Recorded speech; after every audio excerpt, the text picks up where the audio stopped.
سالہائےگزشتہ کی طرح امسال بھی لوỷرکرم کے بڑے شہر صدہ میں 71واں جشن آزادی دھوم دھام اور تسک احتشام سے منایا جائے گا۔ اس سلسلے میں لوٸرکرم کے اسسٹنٹ کمشنر زاہد یونس کی صدارت میں ان کے دفتر میں ایک اعلی سطحی اجلاس ہوا، جس میں law and order, municipal committee اور محکمہ تعلیم کے اعلی حکام نے شرکت کی۔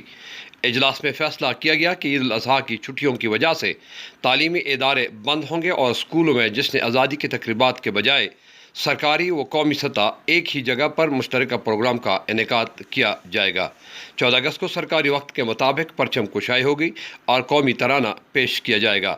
تمام سرکاری عمارات پر سبز ہلالی پرچم لگائے جائیں گے۔ شہر بھر کو خوبصورت انداز میں سجایا جائے گا اور بہترین سجاوٹ پر انعامات دیے جائیں گے۔ دن کو ریلی کا اہتمام ہوگا اور رات کو سرکاری عمارات پر چراغاں اور آتش بازی کا اہتمام کیا جائے گا۔ مختلف چھوٹے بڑے کھیل کود اور دوستانہ میچ کھیلے جائیں گے۔ اسی سلسلے میں دوسری اجلاس محکمہ تعلیم کے ذیلی آفس میں ہوا، جس میں سرکاری اور پرائیویٹ تعلیمی اداروں کے سربراہان نے شرکت کی اور جشن آزادی کے تقریبات میں بھرپور تعاون پر اتفاق کیا گیا۔ محمد جمیل، آج نیوز، صدہ، کھرم۔